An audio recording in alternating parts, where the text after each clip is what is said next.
Assalamualaikum warahmatullahi wabarakatuh dan salam sejahtera untuk kita semua. Kali ini kita akan membahas garis besar saja terkait dengan presentasi bisnis.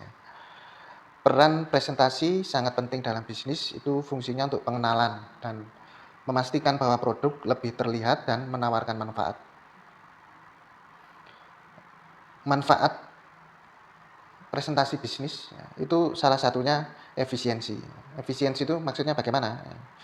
Daripada mengirim laporan yang banyak atau proposal yang terlalu banyak, itu tidak semua pimpinan organisasi berkenan untuk membaca laporan atau proposal itu karena keterbatasan waktu. Sehingga dengan presentasi bisnis tanpa membaca dalam waktu yang tidak terlalu lama itu pesannya sudah tersampaikan.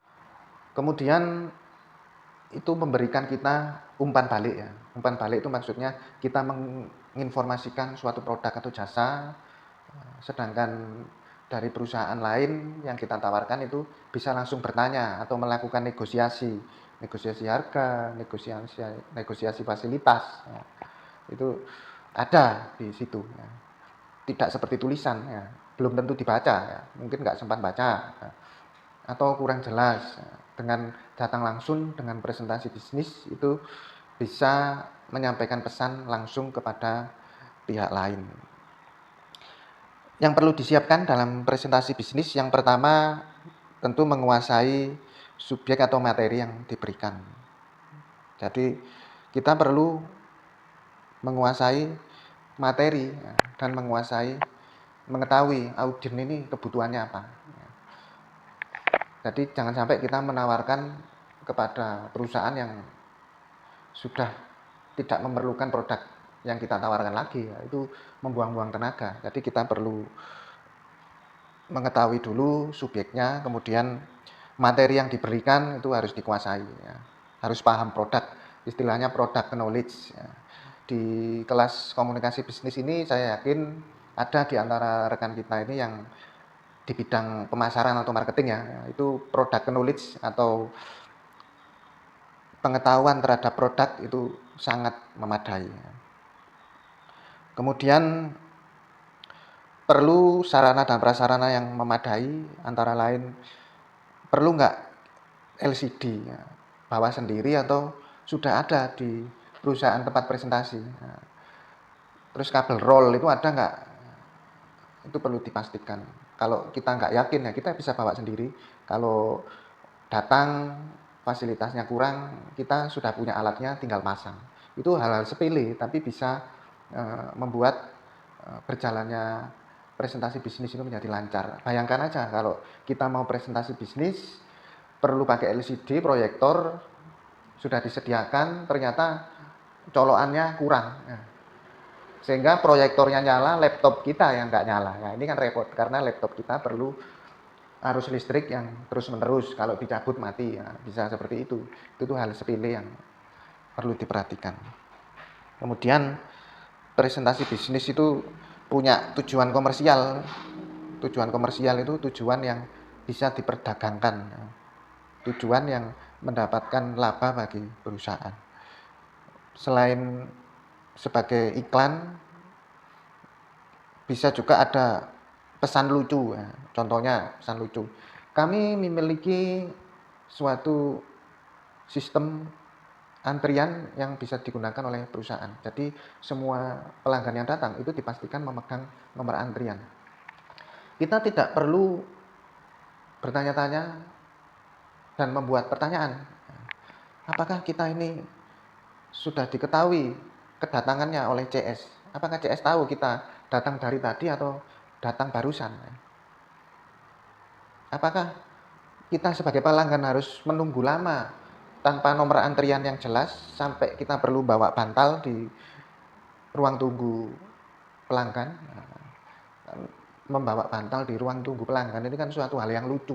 Kok bisa organisasi ini pelayanannya itu kok kurang bisa dikelola sehingga antriannya itu tidak urut, yang baru datang itu dilayani, yang dari tadi datang menunggu lama sampai ngantuk-ngantuk bawa bantal tidak dilayani. Lah itu suatu contohnya seperti itu.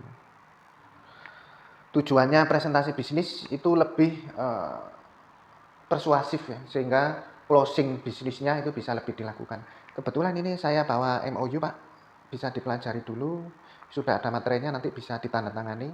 Ya, tidak harus melakukan pembelian, yang penting sudah MOU dulu, kalau sudah siap nanti bisa dijalankan Pak penggunaan produk atau jasanya. Jadi sudah ada dasar kerjasamanya, beda dengan hanya proposal ya. Proposal ya kalau tidak diperlukan diarsipkan kan begitu. Tapi kalau presentasi bisnis kita udah menjelaskan kesimpulannya, kemudian kita bawa perjanjiannya langsung kerjasama untuk bisa ditandatangani. Nah itu salah satu keunggulan dari presentasi bisnisnya. Kemudian faktor-faktor audiens itu perlu diperhatikan, yaitu faktor individu. Ya. Siapa sih audiens yang akan kita hadapi ini siapa? Apakah orang yang dari segi usia tua-tua, apa muda-muda? Seperti di perkuliahan saya di awal, saudara kalau ketemu dengan saya itu kan mengisi kuesioner online ya. Itu tanya kan, apakah Anda ini mahasiswa saja, apakah bekerja? Kan ditanya. Kalau bekerja posisinya sebagai apa? Ya itu salah satunya ini. Faktor-faktor audiens ini perlu diketahui ya, faktor individu. Ya. Karena kalau seperti saudara ini mayoritas kan sudah bekerja. Kalau saya pakai cara mahasiswa reguler ya nanti ngantuk-ngantuk ya. Jadi saya harus pakai cara untuk saudara-saudari ini yang sesuai dengan kelas karyawan. Ya. Kemudian ada faktor sosial, status perkawinan. Nah, orang yang belum kawin dan sudah kawin itu kebutuhannya berbeda. Ada hal-hal yang tidak diperlukan orang yang sudah menikah. Ya. Ada pula hal-hal yang diperlukan oleh masing-masing orang sesuai dengan kondisinya. Ya, jadi kalau sudah menikah, misalkan pengen rekreasi bersama. Ya, kalau rekreasi bersama itu biasanya butuh tempat, butuh makan, ya, butuh transportasi yang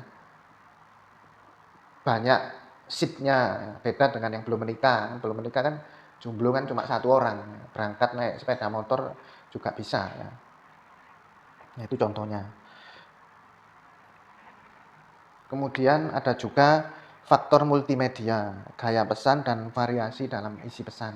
Jadi kalau menyampaikan pesan-pesan bisnis itu bukan untuk menakut-nakuti ya, tapi untuk menyampaikan pesan supaya mereka mengetahui produk jasanya, keunggulannya apa, sehingga mereka ingin menggunakan produk jasa.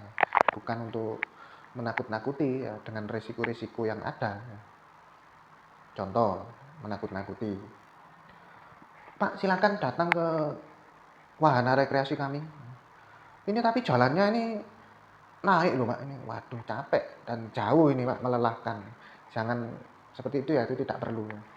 Karena jalannya mau naik turun itu suatu proses yang harus dilalui. Yang penting pelayanan apa yang bisa Anda berikan ketika mereka sampai di wahana itu. Ya. Apa nilai lebih yang bisa Anda berikan kalau dia benar-benar datang ke wahana wisata saudara itu. Nah, itu contohnya. Demikian perkuliahan kita pada hari ini. Terima kasih. Kalau ada pertanyaan bisa ditanyakan maupun masukan, saran dipersilakan. Wassalamualaikum warahmatullahi wabarakatuh dan salam sejahtera untuk kita semua.